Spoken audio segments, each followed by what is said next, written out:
Bonjour et bienvenue dans ma cuisine. Aujourd'hui, on va faire des gulab jamun. C'est un dessert qu'on mange en toute occasion. Normalement, le gulab jamun se prépare avec du khoya.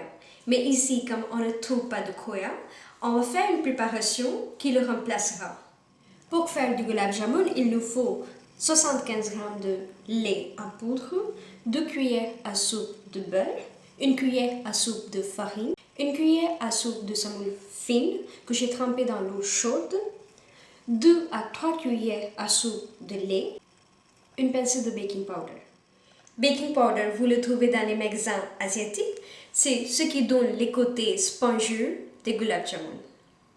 Pour faire le sirop dans lequel on va tremper le gulab jamun, il nous faut un bol de sucre en poudre qui fait à peu près 100 g, un bol d'eau, 2 cardamome écrasées, 1 cuillère à café de jus de citron et de l'huile pour faire frire.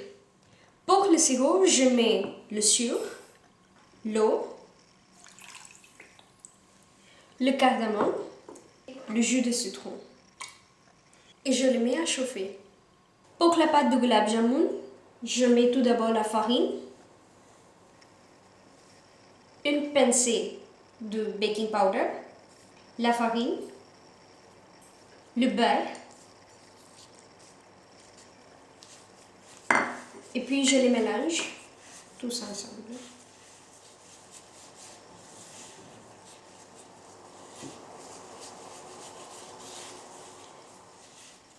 Quand le beurre est bien mélangé avec la farine, je vais ajouter la semoule.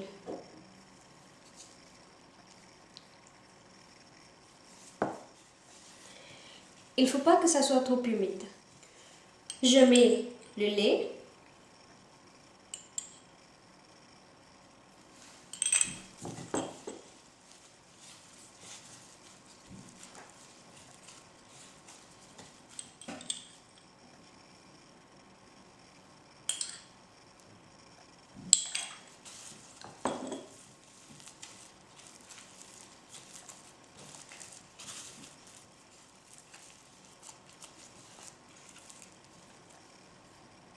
maintenant, je laisse reposer la pâte pendant 10 minutes. Mon sirop cuit depuis 5 minutes et je le laisse 5 minutes de plus.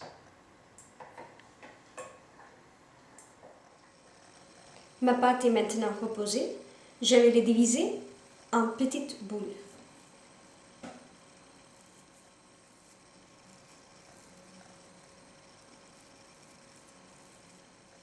Je prends une part, je l'aplatis et je la roule.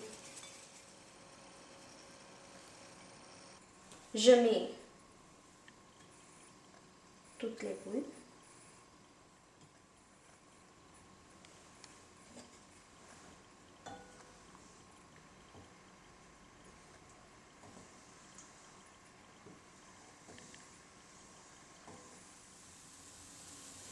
Et maintenant, quand il flotte, je vais monter le gaz. Je les remue pour qu'ils soient dorés de tous les côtés. Quand ils sont bien dorés, je les sors.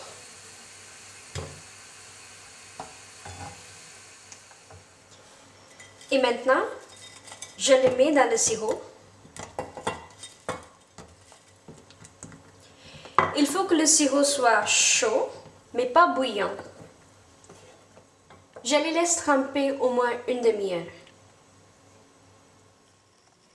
Et voilà, nos gulab jamun sont prêts. Bon appétit!